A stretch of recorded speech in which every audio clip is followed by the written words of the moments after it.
Iran has opened a new front against the United States with drones in Cuba, according to an intelligence report. Donald Trump confirmed that his administration is investigating reports of Iranian equipment stored on the island and responded that Washington will act quickly if the information is confirmed. A report based on classified intelligence indicated that Cuba may have acquired more than 300 military drones, discussed possible attacks against the Guantanamo Naval Base, American vessels, and Key West in Florida, as well as receiving Iranian military advisors. The President of the United States decided to treat the report as a real threat and made it clear that he will not accept an attack infrastructure linked to Iran being installed in the Caribbean. The timing increases the seriousness because the report appears in the middle of an open war. American forces have once again struck missile, drone, and coastal defense installations of Iran. Meanwhile, Tehran is increasing attacks in the Gulf and trying to pressure Washington outside its territory. Cuba then appears as a possible extension of this dispute, close to American territory and under the political protection of China. The mere possibility has already triggered a serious alert inside the White House. What would Iran be maintaining in Cuba? Why would the Cuban regime accept this risk? How does Trump intend to prevent this threat? Trump spoke about the case on July 13th in the Oval Office. After a reporter asked directly about the reports, the president responded that the information could be true. He stated that the government is looking into the matter and warned that the United States will not allow this to happen. There are reports about Iranian drones in Cuba. There are concerns about this.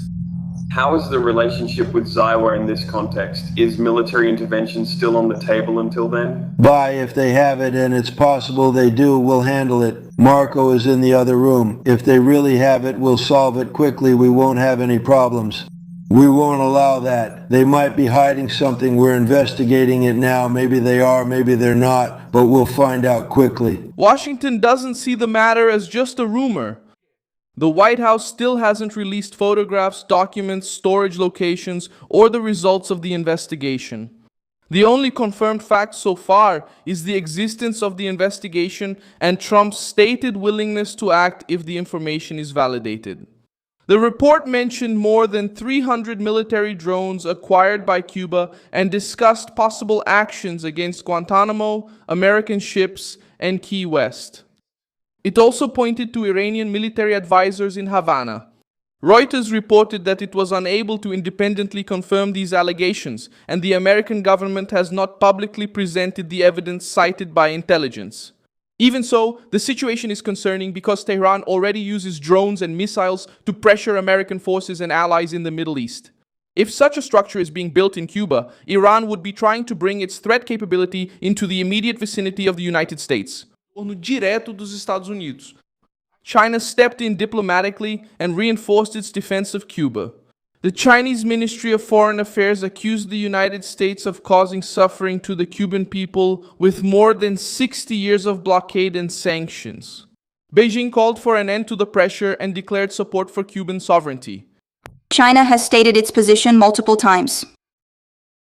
More than 60 years of total blockade and illegal sanctions by the United States have brought deep suffering to the Cuban people. Recently, the United States has once again intensified its blockade and sanction measures. This has severely affected the basic living conditions of the Cuban people and has raised concerns in the international community. The United States needs to heed the call for justice from the international community and immediately stop the blockade, the coercion and pressure against Cuba, and stop violating the Cuban people's rights to survival and development. China firmly supports Cuba in defending its national sovereignty and resisting external interference. We are ready to work with the rest of the world to uphold international justice and fairness. The statement did not directly address the drone allegations, but it shows that Havana is not isolated. If Washington increases the pressure, China has already signaled that it intends to support Cuba politically and turn any American action into an accusation of interference. This move carries weight because the dispute does not involve only Cuba and Iran. Palmer Luckey, founder of the defense company Anduril, stated in an interview that China provided Iran with manufacturing equipment and technical knowledge capable of accelerating missile production. According to him, another 2 years of progress would give Tehran an arsenal too large to be confronted without enormous cost. Lucky summed up the risk by saying that Iran could not be allowed to turn into a turbocharged North Korea. China provided Iran with manufacturing equipment and technical know-how in manufacturing.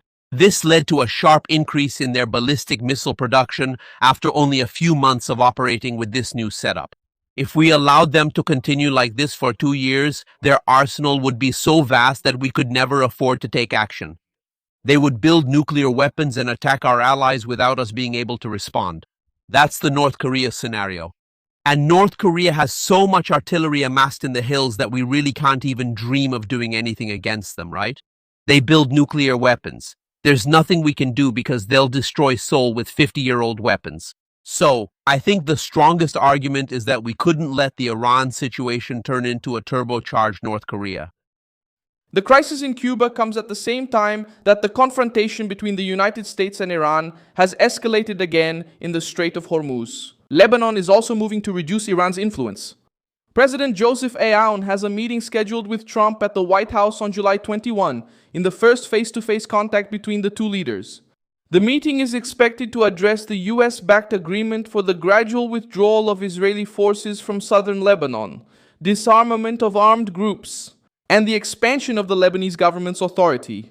Aoun stated that he would not accept seeing his territory driven into the abyss to serve the interests of another nation and has already accused Tehran of using Lebanon as a bargaining chip.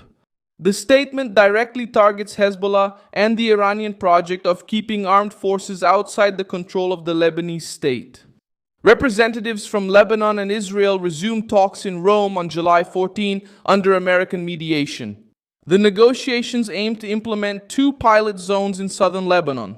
In these areas, the plan calls for an Israeli withdrawal, the entry of the Lebanese army, and the disarmament of Hezbollah.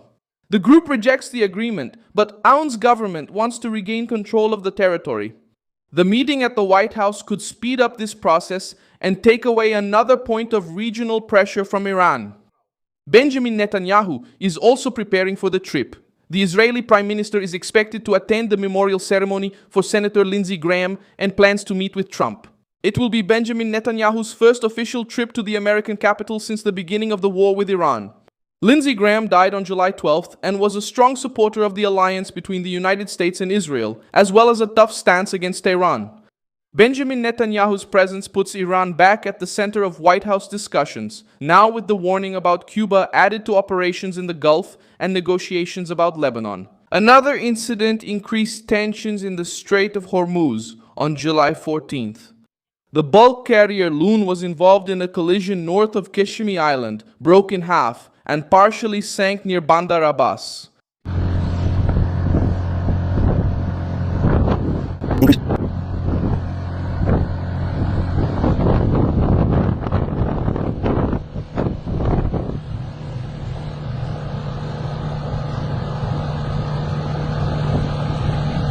The Iranian Ports and Maritime Organization confirmed the sinking, which maritime sources attribute to a collision north of Keshin Island, made worse by the ship being 32 years old.